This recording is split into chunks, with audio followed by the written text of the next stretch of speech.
All right, let's take a look at the Tampa Bay Buccaneers and see what did they do in the 2018 off season.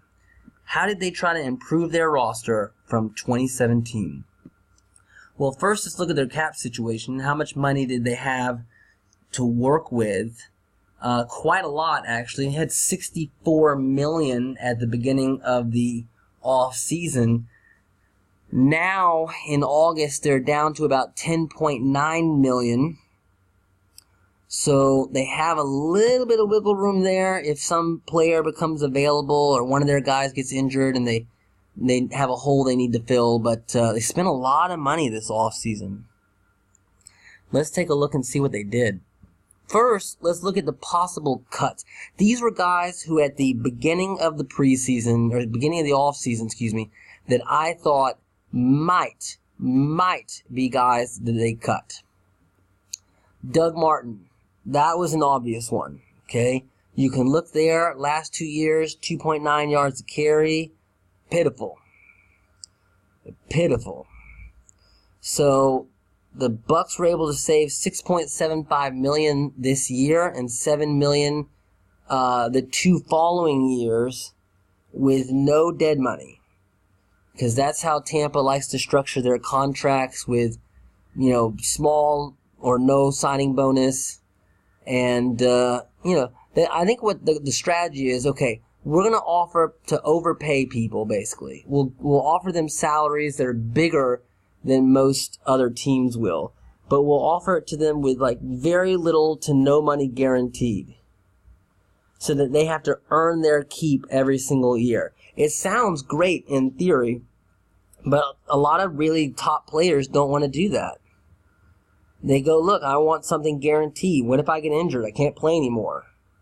So you have to think about that. What kind of guys, some guys are willing to bet on themselves, but some really good players want to make sure that they're always going to be able to take care of their family if something happens.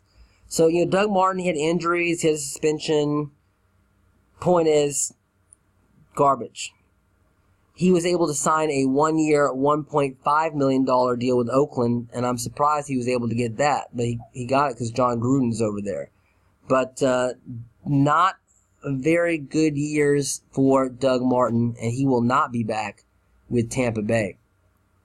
Deshaun Jackson is another guy that I thought, might get cut because they would have saved $11 million once again with no dead money. You can see he had quite a down year. From 2013 to 2016, going back to his last year in Philadelphia and into his time with Washington, he had one season with less than 1,000 yards. And in that season, he played in only 10 games. So he is a guy who has consistently, for 3 out of 4 years, had 1,000+ yards. Last season, had 668 yards. His yards per catch dropped down to 13.4, the lowest of his career. So I thought, man, Deshaun Jackson, that may be a guy that's not around anymore. But I was wrong. So they brought Deshaun Jackson back thus far. We'll see what kind of shape he's in and how he does in the preseason, but it looks like they're going to keep Deshaun Jackson. Josh Robinson was a cornerback that I thought might get cut. Final year of the deal would save $1.75 million, mainly a special teams guy. But so far it looks like Tampa will keep him. William Golston, this is a guy that everyone should really keep their eye on because the Bucks brought in so many guys on the defensive line. And then Golston had the worst season he's had since his rookie year. Like I said, once again, the way that Tampa's GM likes to operate, he doesn't really give signing bonuses. So Golston didn't receive any signing bonus. The last 4 years of his contract are basically team options, and they would have saved $6.5 million in cap space this year. So I am a little surprised they haven't cut him yet. But I guess they're waiting to see. Look, maybe he'll show up and just kill it in the during the training camp and the preseason, and then if so, then maybe it'd be worth it to keep him around at $6.5 million. But you can see his numbers. He had 0 sacks last year, 0. Had 36 tackles. Is he worth $6.5 million? Well, we'll find out. Now let's look at the offensive unrestricted free agents. Adam Humphrey, we're not going to talk about him. He was a restricted free agent. They could have and Cameron Brate, those guys, they could just put a second-round tender on him, and probably no one would touch him. But I think they extended both those guys anyway. But my point is, these are not restricted free agents. These are all unrestricted free agents that I'm discussing here. Ryan Fitzpatrick was an unrestricted free agent. He's 35 years old, the backup to Jameis Winston. He got paid $3 million last year. You can see as a backup, he did all right. 6 games, 58.9% completion percentage, 1,100 yards, 7 touchdowns, 3 interceptions. And he got a little baby raise, $3.3 million.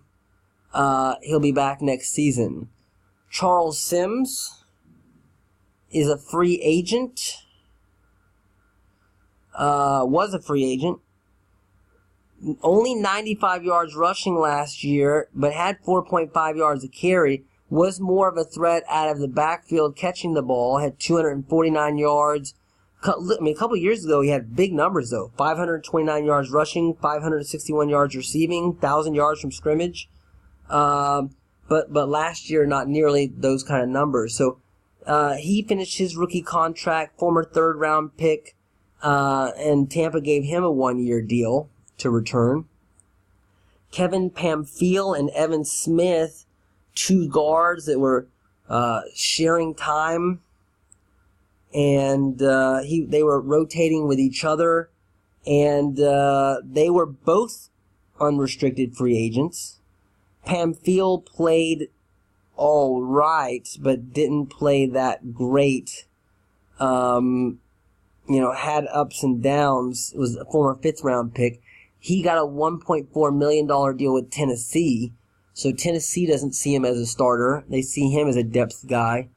Evan Smith didn't play great, but probably played, I don't know. It's hard to say, Neither one of them played particularly well.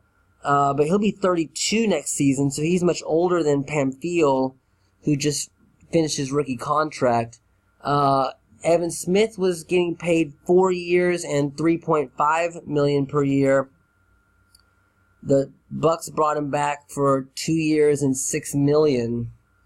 So obviously the Bucs thought he played better than Pamphile.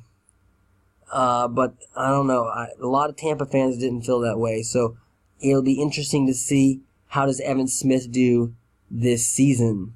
On the defensive unrestricted free agents, Clinton McDonald was a free agent, not a bad backup lineman. For a backup guy to get 29 tackles and 5 sacks, those are pretty good numbers. But he's 31 years old, too. So he's not a spring chicken, as we like to say.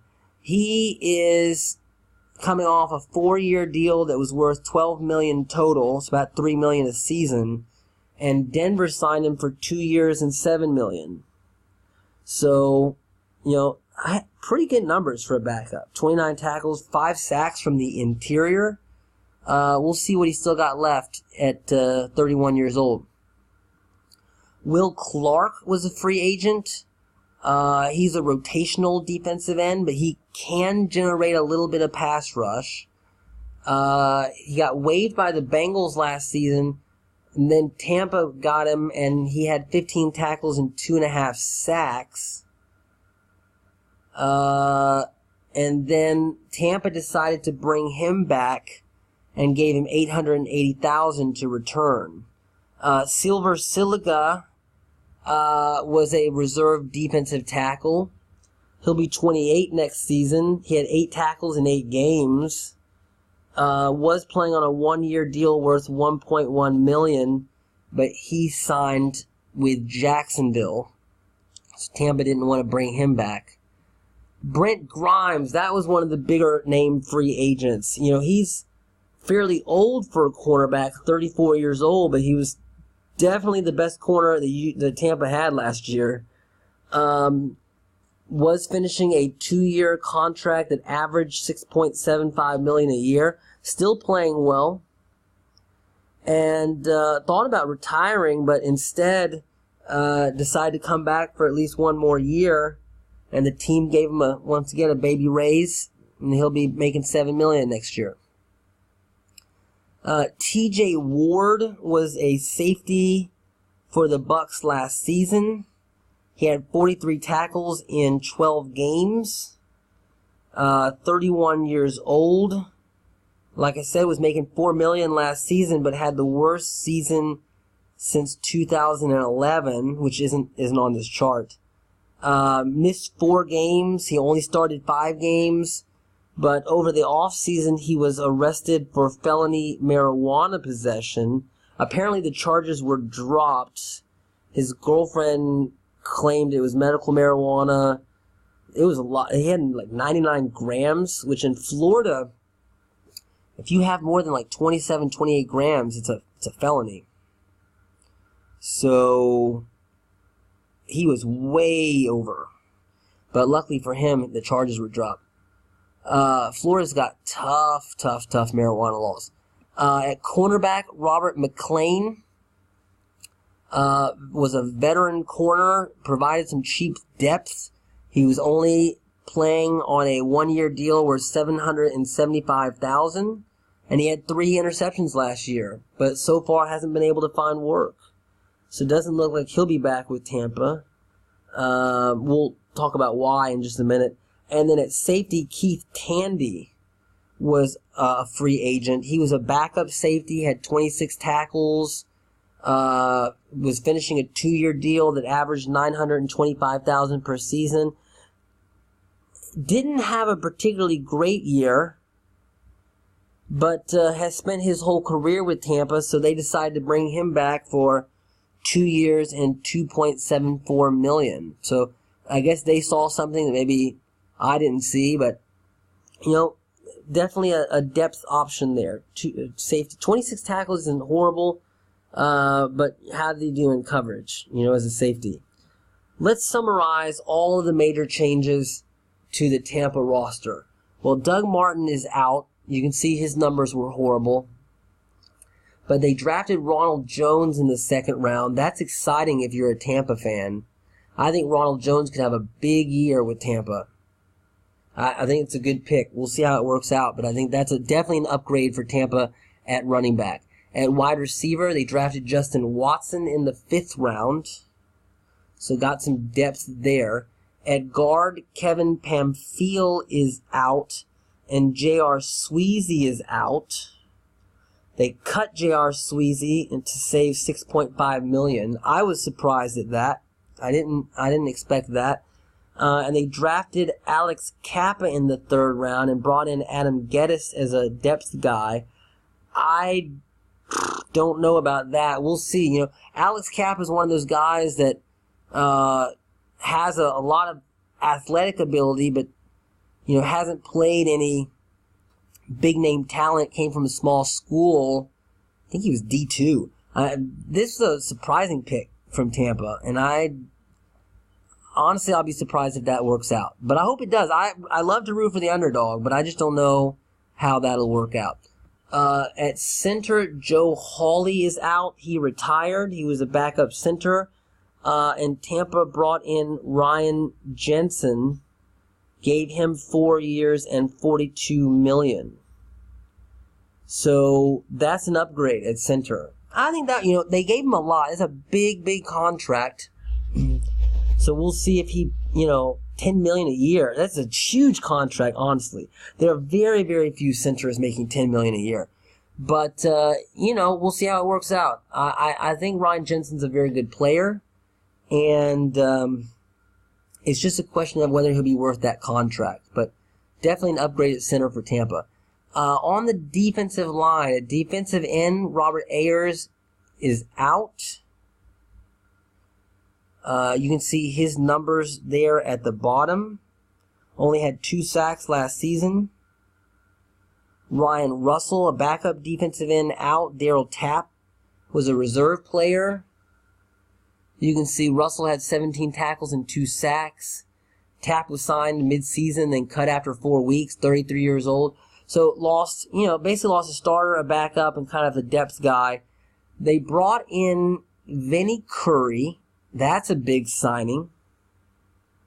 They brought in Jason Pierre-Paul. They traded for Jason Pierre-Paul. That was a huge deal.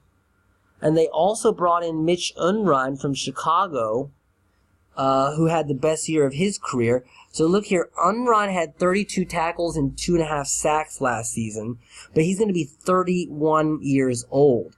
Tampa gave him a pretty decent-sized contract.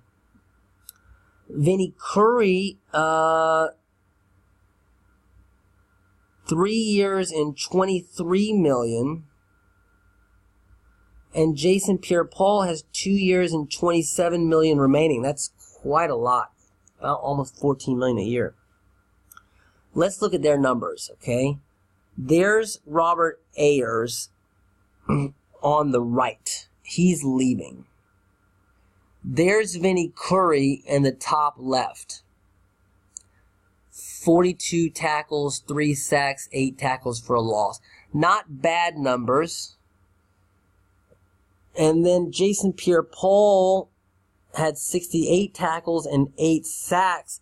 Those are solid numbers. Not quite the double-digit sacks that he had put up when he had 10 fingers.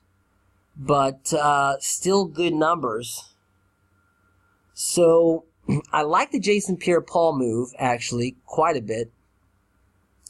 I do like that. I mean, he's got a huge contract, though. You're talking about a guy who's got, 2 years, $27 million, and he's got, 8 sacks last year, which is maybe more than the number of fingers he has now. And I shouldn't make a joke about it, okay? So I apologize. But at the same time, if you are in a contract year, and then you play with fireworks in your hands and blow your fingers off, that's a highly questionable decision. And I know he suffered for it, too. And I feel bad for him, in a way, kind of. I mean, honestly, God, say what you want about me, I'm scared of fireworks for that very, very reason. My friends are nuts. They sit there and they hold these, fireworks, like bottle rocket or whatever, and they hold the bottle in their hand and then let the thing go. They're not, fireworks can be dangerous. Who do you think makes these things? Do you think they're like, rocket scientists putting these things together? No, it's probably like a bunch of Chinese, people making like 50 cents an hour, and they're putting all this like gunpowder and explosives together, and then you're going to put it in your hand and then light it on fire and let it blow up. It's insane, honestly. Frankly, I feel bad for him, but he deserves mockery at the same exact time. So if you look at the defensive line, an upgrade, though. A definitive upgrade, an expensive upgrade, but an upgrade at defensive end for the Tampa Bay Buccaneers. At defensive tackle, Clinton McDonald is out. That was a big deal, actually. He was basically the number 2 defensive tackle there, next to McCoy. Chris Baker also out. That is a big deal. He was the number 3 defensive tackle. And Silver Siliga also out. So, quite a big loss there at the defensive tackle position. They brought in Bo Allen, gave him 3 years and $15 million. I actually really like that move. I was hoping that Atlanta, the Falcons, were going to get Bo Allen. For a backup to have these numbers, 28, 29 tackles, 20 tackles, it's tough to say whether he's worth $5 million, but I think this is a good move. I like the move by Tampa. And Vita Vea in the first round, that's another great move. He was supposed to be the best defensive tackle in the draft. So, wow, to have, Vea next to McCoy and And Bo Allen, not bad. I think they upgraded. At a minimum, they held steady, but probably an upgrade. Exciting for Tampa on the defensive line, I think. You can see Clinton McDonald's number there. 5 sacks, nothing to sneeze at, okay? 29 tackles and 5 sacks, and he'll be gone. And then Chris Baker to be a number 3 defensive tackle and have 33 tackles, and before that, 47 with the Redskins and 3.5 sacks. Tampa lost some good players on defensive tackle, but they got a couple of really good ones coming in too. Bo Allen, strong player, was a really good backup in Philadelphia, and then Vita Vea too. So I think that the defensive line is really looking good for Tampa. At linebacker, Nigel Harris, reserve linebacker, out. Jack Cinchi in, 6th-round pick, I believe, out of Wisconsin. And then Cameron Lynch, a reserve player, depth player. At cornerback, Robert McClain out. I thought he played pretty decent last year. He even started 9 games. But the Bucs went and drafted 2 corners in the 2nd round, Carlton Davis and M.J. Stewart. And they'll see which one of those guys wants to get a starting job across from Brent Grimes. There's going to be some young players in that Tampa Bay secondary at corner, and so we'll see how that pans out for the defense. Finally, at safety, TJ Ward out. He can stay home with his medical marijuana, and then Jordan Whitehead will be in. He's a 4th-round pick at safety. So overall, when you look at the Tampa Bay Buccaneers and say, what did they do in the offseason? What positions did they definitely upgrade at? Okay? Well, did they definitely upgraded at running back. That's for sure. They definitely upgraded at center. I'd say they definitely upgraded at defensive end for sure. At defensive tackle, maybe a slight upgrade. And then a lot will depend on how these corners do. So I think Tampa had a pretty decent offseason. Wasn't bad.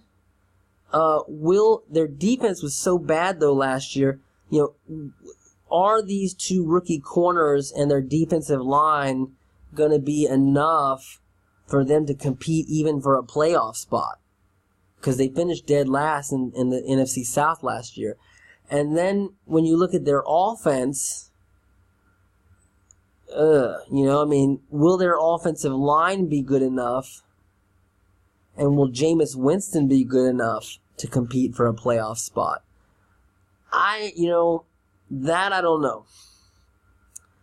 Honestly, when you look at that division and you look at the Saints, the Falcons, and the Panthers, which one of those teams is the Buccaneers better than? I don't think they're better than any of them. I think the running game should be a lot better. That's exciting. The passing game,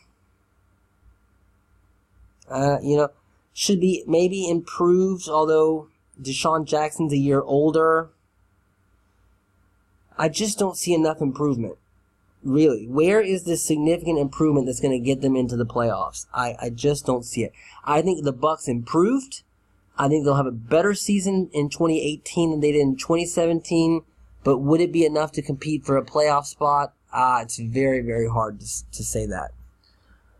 If you like this video, please click subscribe because we are going to have some of the best coverage of the NFL on YouTube. At the end of the preseason, we're going to break down the final rosters of all 32 teams. And then each week, we're going to review the previous week's games and then preview the upcoming week's games. So make sure you click subscribe because you do not want to miss this coverage. Thank you.